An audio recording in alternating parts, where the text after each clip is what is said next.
මේ බණහන කවුරු හරි කොතනක හරි කෙනෙක් ඇති ওই අවස්ථාවට මුහුණ දෙන එදාට මං කියපු බණපදේ වටි.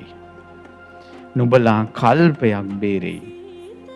කල්පයක් නිරේ වැටෙනවා කියන්නේ ඔයාලා අහලා තියෙනවනේ කවදා හරි වැස්සකට හරි ගොඩ වෙච්ච පන්සලකට ගින් හරි බණක් අහලා තියෙනවා නම් කකුසඳ කෝණාගමන කාශ්‍යප ගෞතම මෛත්‍රී කියලා බුදුරජාණන් වහන්සේලා 5 නමක් මේ මහා භද්‍ර කල්පේ පහළ වෙනවා කියලා. මේ මුළු කල්පේම කොටස් 6කට බෙදුවොත් පළවෙනි කොටස් දෙකේ තමයි ඔය බුදුරජාණන් වහන්සේලා 5 නමම පහළ වෙන්නේ. අනිත් කොටස් 4ෙම බුදුවරු නෑ. එක කල්පයක්. එච්චර කල්පයක් මාතෘ ඝාතකයා නිරේ. කියන්නම් මේ බටහිරට අහුවෙච්ච නිසා වෙන දේවල්. මම මතක හැටියට මං ඕස්ට්‍රේලියාවේ ධර්ම ප්‍රචාර ගිය වෙලාවේ දුවෙක්. එක අම්මා කෙනෙක් ආවා. අම්මා ඇවිල්ලා වැඳලා සතුටෙන් කතා කරලා කිව්වා ස්වාමීනි මං නම් දුවට කියලා තියෙන්නේ මට සැනසෙල්ලේ මැරෙන්න දෙන්න කියලා. මට අමාරු වුණොත් ඉන්ජෙක්ෂන් එකක් හරි ගහන්න කියලා මං දුවට කියලා තියෙන්නේ කිව්වා.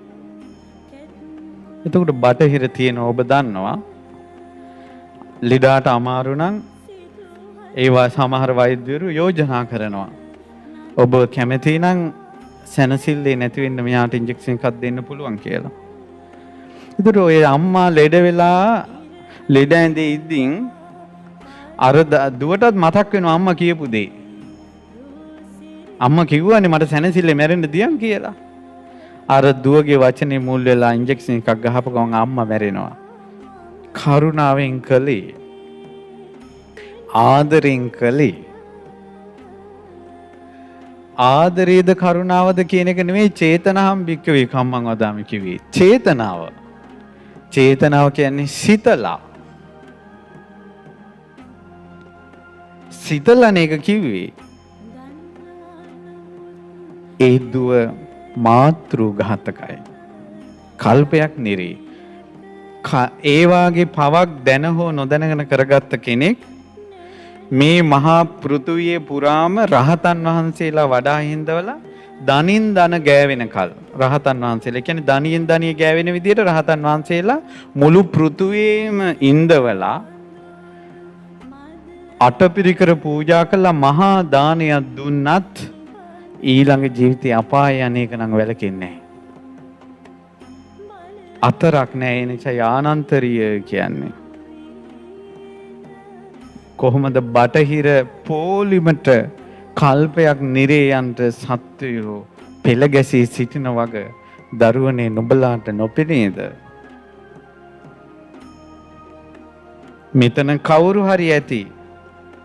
මන් දන්න පුතෙක් හිටියා. ඒ පුතාට ගෙත් අම්මා අසනීප වුණා. දොස්තරලා කිව්වා මේ මෙහෙම කරමු කියලා. කොල්ලට එකපාරම බණපදේ මතක් වුණා. මතක් වෙච්ච ගමන්ම කොල්ලා කිව්වා බෑ. මගේ අම්මා මොහොතක් හරි ජීවත් වේවා මං අම්මා ගැන ඒ සම්බන්ධයෙන් ප්‍රකාශයක් කරන්නේ නැහැ කිව්වා. පහුව දාම්ම නැති වුණා. අර කොල්ලා බේරුනේ අහපු නිසා. මේ බණහන කවුරු හරි කොතනක හරි කෙනෙක් ඇති ওই අවස්ථාවට මුහුණ දෙන එදාට මං කියපු බණපදේ වටි. නුඹලා කල්පයක් බේරෙයි. තව තියෙනවානේ බට ගැසීම. කියනවා මෙයා කොහොමත් මැරෙනවා. අපරාධ මැෂින් වලට දාලා මෙයාලා තියෙන්නේ. ඔයාලා පොඩ්ඩක් මේකට කැමැත්ත ප්‍රකාශ කරන්න අපි බට අයින් කරන්නම් කියලා. එතකොට මැරෙන එක කොහොමදත් මැරෙනවා. ඒ වෙලාවේ මැරෙන්නේ බට අයින් කිරීම නැමැති හේතුව මුල් කරගෙන. මොකද මේ බට ගහලා තිබ්බනම් මොහොතක් හරි ඔහුගේ ජීවිතේ තියෙනවා. ඇයි ඒ ජීවිතේ වටින්නේ? ඔහු මැරිලා ඊළඟට යන්නේ නිරයට නම් මේ මනුස්ස ලෝකේ බට ගොඩේ හරි එක මොහොතක් ජීවත් වීම වටින්නේ නැද්ද?